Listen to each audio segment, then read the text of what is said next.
সে ছিল মায়াবী পরী। পার্ট 1। রাত ঠিক 2:47। গ্রামের পুরনো শ্মশানঘাটের পাশের রাস্তায় হঠাৎ একটি মেয়ের কান্নার শব্দ ভেসে এলো। নাহিদ, আমাকে বাঁচাও। যেই শব্দটা শুনেছে সেই বলেছে, ওই পথে গেলে আর কেউ আগের মতো ফিরে আসে না। কিন্তু কেউ জানতো না সেই কান্নার পেছনে লুকিয়ে আছে এক অসমাপ্ত ভালোবাসা আর এক ভয়ঙ্কর প্রতিশোধের শুরু। নাহিদ আর মেঘলা ছোটবেলা থেকেই একে অপরকে ভালোবাসত। গ্রামের সবাই তাদের চিনত। মেঘলাকে সবাই বলতো মায়াবী পরী। তার হাসি দেখলে মানুষের মন ভালো হয়ে যেত। কিন্তু মেঘলার পরিবার এই সম্পর্ক কোনোভাবেই মেনে নেয়নি। তারা মেঘলাকে বাড়ি থেকে বের হতে দিত না। নাহিদকে হুমকি দেওয়া হতো বারবার। একদিন সন্ধ্যায় মেঘলা কাঁদতে কাঁদতে নাহিদকে ফোন করল। আমাকে নিয়ে চলে যাও, না হলে আমি আর বাঁচব না। নাহিদ বলল, আজ রাতেই আমি আসছি, তোমাকে একা ছেড়ে যাব না। কিন্তু সেদিন রাতে সবকিছু বদলে গেল। নাহিদ যখন নির্ধারিত জায়গায় পৌঁছালে তখন চারদিকে অদ্ভুত নীরবতা।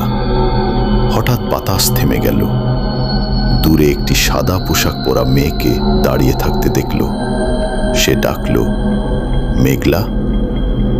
মেয়েটি ধীরে ধীরে মাথা তুলল, কিন্তু তার মুখ স্পষ্ট দেখা যাচ্ছিল না। ঠিক তখনই নাহিদের মোবাইলে একটি কল এলো। ওপাশ থেকে কাঁপা গলায় একজন বলল, যাকে তুমি সামনে দেখছে সে আর জীবিত নেই। নাহিদের হাত থেকে মোবাইল মাটিতে পড়ে গেল। তারপর সাদা পোশাকের সেই ছায়ামূর্তি ধীরে ধীরে তার দিকে এগিয়ে আসতে শুরু করল। নাহিদ ভয়ে এক পাও নড়তে পারছিল না। সাদা পোশাকের সেই মেয়েটি ধীরে ধীরে কাছে এলো। হঠাৎ চারপাশে ঠান্ডা বাতাস বইতে শুরু করল। গাছের ডালগুলো যেন নিজে থেকেই দুলছে। মেয়েটি ফিসফিস করে বলল, নাহিদ, আমি মেঘলা। নাহিদের চোখে পানি চলে এলো। না, এটা হতে পারে না। তুমি তো আমার সঙ্গে আজ পালিয়ে যাওয়ার কথা ছিল। মেঘলার ছায়ামূর্তি ধীরে ধীরে হাত বাড়িয়ে দিল। আমি আসতে চেয়েছিলাম, কিন্তু আমাকে আর আসতে দেওয়া হয়নি। এই কথার পরই নাহিদের চোখের সামনে অদ্ভুত কিছু দৃশ্য ভেসে উঠল। সে দেখতে পেল সেই রাতের ঘটনাগুলো। মেঘলাকে জোর করে একটি ঘরে আটকে রাখা হয়েছিল। সে বারবার বলছিল, আমি নাহিদকে ভালোবাসি। কিন্তু পরিবারের লোকেরা তার কথা শুনল না। এরপর গ্রামের কয়েকজন ভাড়াটে লোককে ডেকে আনা হলো। তারপর কি ঘটেছিল তা নাহিদ স্পষ্ট দেখতে পারল না। শুধু বুঝতে পারল সেই রাতের পর মেঘলা আর ফিরে আসেনি। দৃশ্যটি মিলিয়ে যেতেই নাহিদ হাঁটু গেড়ে বসে কাঁদতে লাগল। আমি তোমাকে বাঁচাতে পারলাম না। মেঘলার কণ্ঠ ভেসে এলো, আমার জন্য কেঁদো না নাহিদ, সত্য একদিন প্রকাশ পাবে। হঠাৎ দূরে কারো পায়ের শব্দ শোনা গেল। কয়েকজন অচেনা মানুষ টর্চের আলো নিয়ে নাহিদের দিকে এগিয়ে আসছে। মেঘলার ছায়া মিলিয়ে যাওয়ার আগে শুধু একটি কথা বলল, আজ রাত এখানেই শেষ নয়, তারা এবার তোমাকেও খুঁজছে। নাহিদ পিছনে তাকাতেই দেখল অন্ধকারের মধ্যে কয়েকটি ছায়া দ্রুত তার দিকে এগিয়ে আসছে। রাত তখন প্রায় 3টা। নাহিদ প্রাণপণে দৌড়াতে লাগলো। পিছনে টর্চের আলো, মানুষের চিৎকার আর অদ্ভুত ফিসফিস শব্দ যেন একসঙ্গে মিশে যাচ্ছিল। হঠাৎ সে বুঝতে পারল, যতই দৌড়াচ্ছে ততই আবার সেই পুরনো বট গাছের কাছেই ফিরে আসছে। এ যেন কোনো সাধারণ রাস্তা নয়।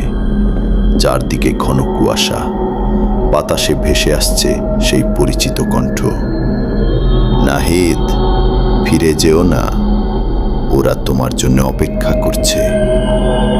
নাহিদ কাঁপা গলায় বলল, মেঘলা, তুমি কোথায়? একবার সামনে এসো।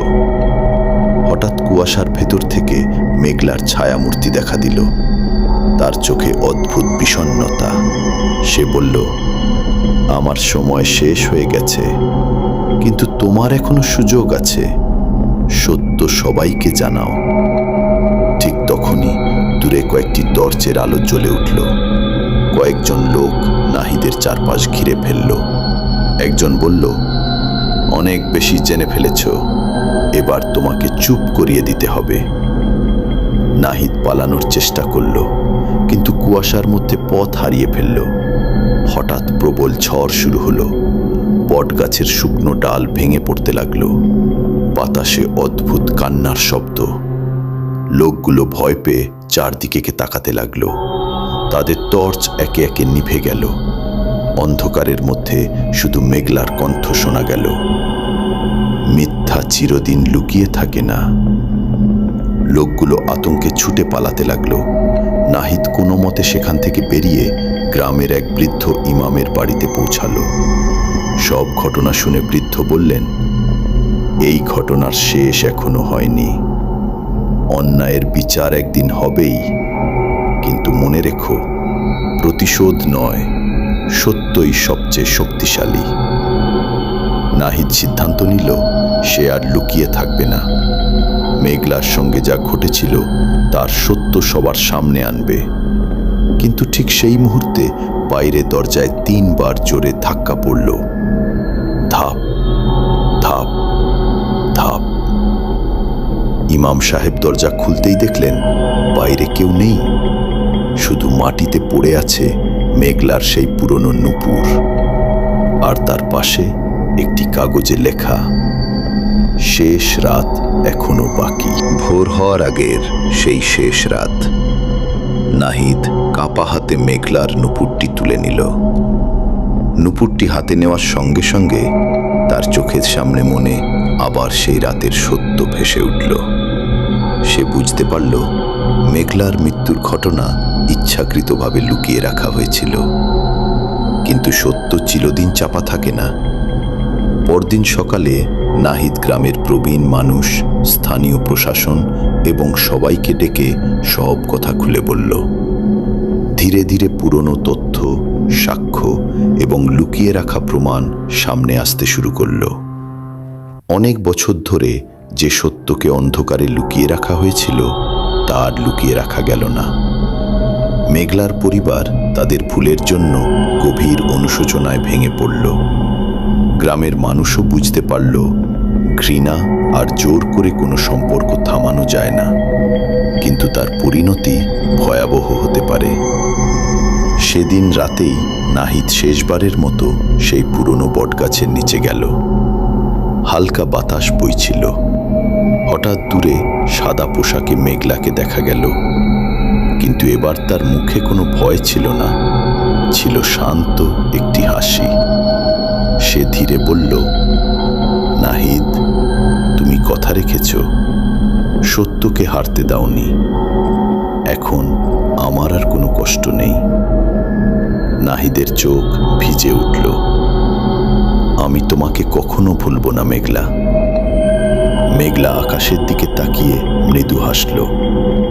তারপর ভোরের প্রথম সূর্যের আলো ফুটতেই সে ধীরে ধীরে আলোয় মিলিয়ে গেল। তার নূপুরের মিষ্টি শব্দ কয়েক সেকেন্ড শোনা গেল। তারপর চারপাশ একেবারে নিস্তব্ধ। নাহিদ সেই বটগাছের নিচে একটি ছোট ফুলের গাছ লাগিয়ে দিল। গ্রামের মানুষ আজও বলে, ভালোবাসা মানুষকে বাঁচিয়ে রাখে, আর অন্যায়ের সত্য একদিন না একদিন প্রকাশ পেতেই পারে। কেউ কেউ এখনো গভীর রাতে সেই বটগাছের পাশ দিয়ে গেলে নূপুরের ক্ষীণ শব্দ শুনতে পায়, কিন্তু তারা আর ভয় পায় না, কারণ সবাই জানে সে ছিল মায়াবী পরী। সে কাউকে ক্ষতি করতে নয়, সত্যকে জীবিত রাখতে ফিরে এসেছিল। সমাপ্ত। গল্পটি ভালো লাগলে সাবস্ক্রাইব করে পাশে থাকবেন।